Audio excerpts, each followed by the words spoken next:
What it do, how y'all feeling? Welcome to this Ash Neil's Radio. I am your host, Ash Neil. That is I. So, we talking to y'all. Now, you got the Trump administration having this, I guess, war against Venezuelan gang. The Trende Aragua gang, right? And I think it's just another ploy to demonize Venezuelans. Yes. Because if you guys don't understand what's going on with the economy right now, right? If you look at the economy, we are coming to a crazy point in what I like to call a black swan event. A lot of people call it a black swan event, but this is a once in a century event. We got decade events. We even got multiple decade events. But that once in a century event is coming. Yes, it's coming. And if you just pay attention to basic math, back when was it, 1930, we had the Great Depression.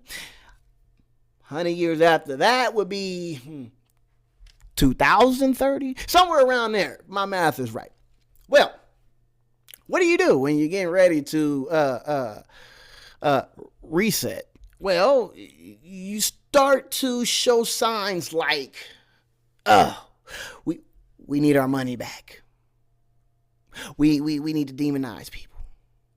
We need to get rid of the people we feel don't belong.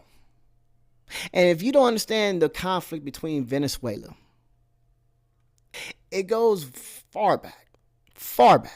Venezuela, a country located in South America, was never fully controlled or governed by German bankers. However, there was a brief period in the early 20th century when German financiers had significant influence in the country's economy. In 1902, Venezuela defaulted on its foreign debt, which led to a blockade of its ports by several European powers, including Germany. The blockade was lifted after Venezuela agreed to pay off its debts and allowed foreign banks, including German ones, to take control of the country's finances. One of the most prominent German bankers in Venezuela during this period was Max Gunther, who arrived in the country in 1911. Gunther was instrumental in the development of the country's oil industry, which had just been discovered a few years earlier. He helped to form the Venezuelan American Company, which later became Exxon Mobil, and was also involved in the construction of the country's first oil pipeline. Gunther was not the only German banker in Venezuela at the time. Other German banks, such as Deutsche Bank and Venezuela at the time. Other German banks, such as Deutsche Bank and Commerzbank, also had significant investments in the country's economy,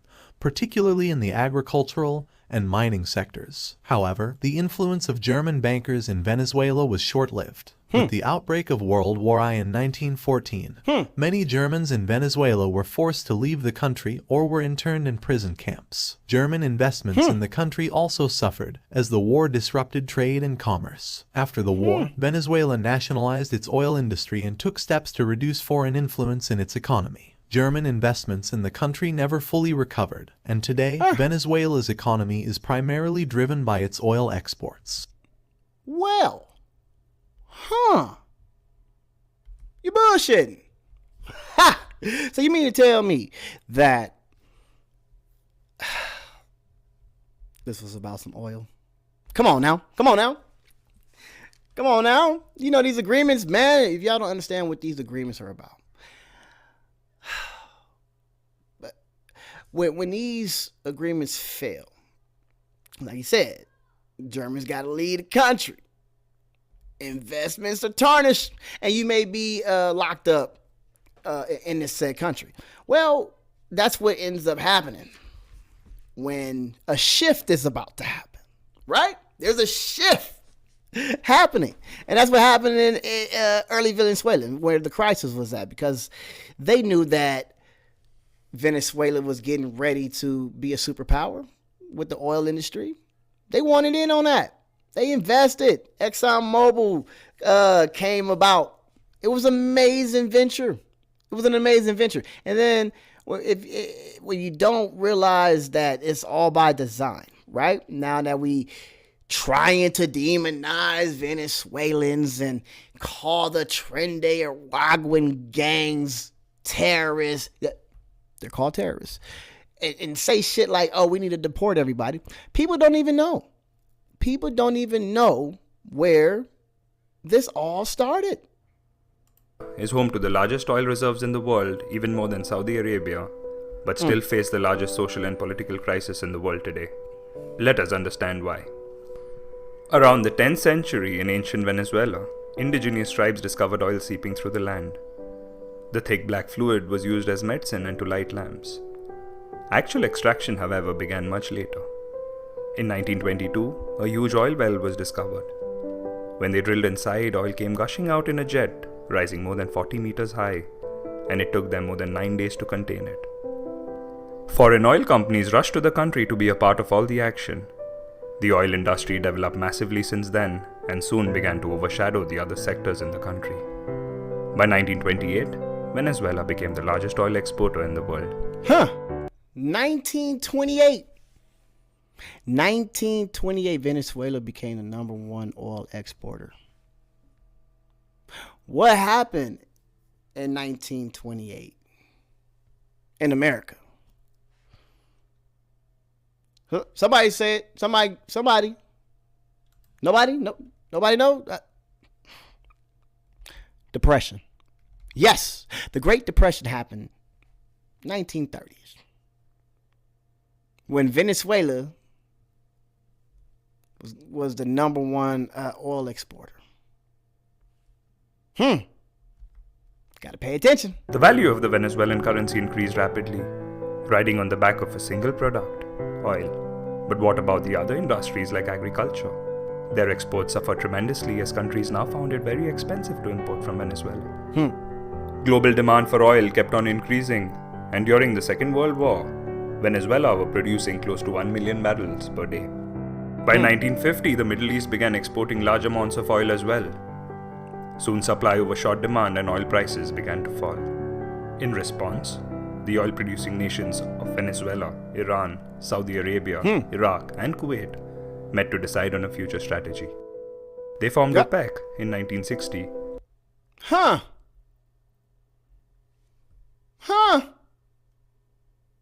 Wait a minute. OPEC was founded with Venezuela?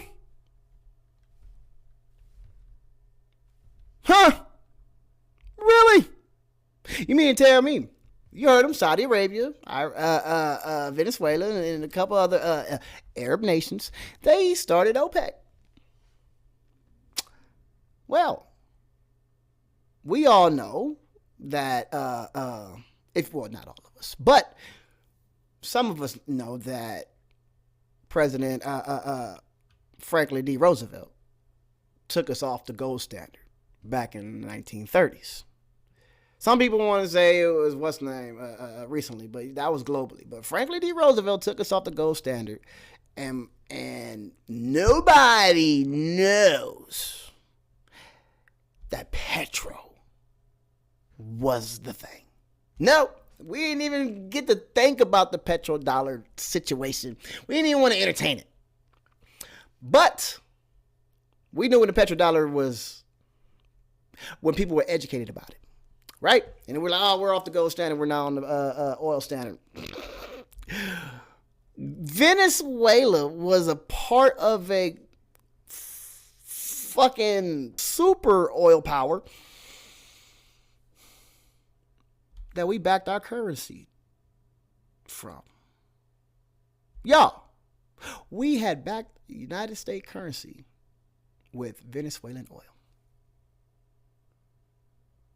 Now you got all this bullshit narrative that these are bad people. We got to get rid of them. Come on now. It's all by design. Y'all can't fool us. We get it. You can't. Now, me personally, I don't get into the hoopla, but I know that for a fact, it's bigger than the Tren de Araguas. whose main aim was to bring oil prices back up to reasonable levels by regulating the supply. Export quotas were placed on member nations to keep a check on overproduction. Oil prices continued to fall and in 1970 had reached a price of $3.4 per barrel. War and international turmoil the following decade changed this. The 1973 Arab-Israeli War led to the Arab OPEC countries stopping trade with the United States. 1973? What? They stopped trade? Bring that back. And international turmoil the following decade changed this. The 1973 Arab-Israeli War led to the Arab OPEC countries stopping trade with the United States.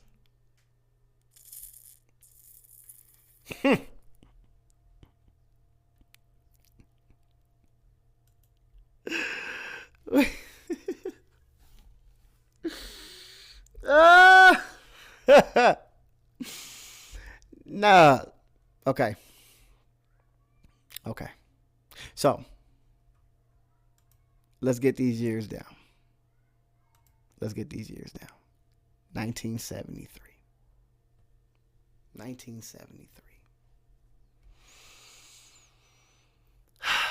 In 1948, right? Israel had a conflict with Palestine.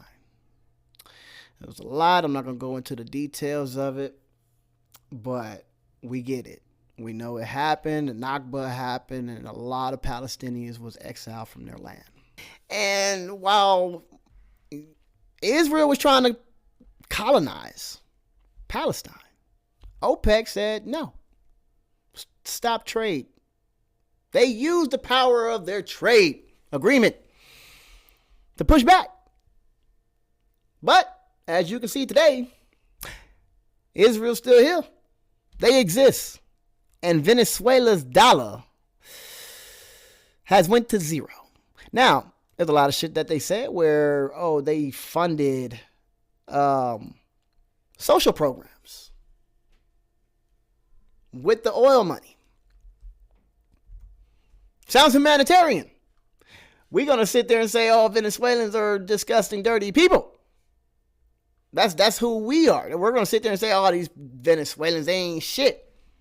They're gang-ridden, fucking, disgusting country whose economy is in the toilet.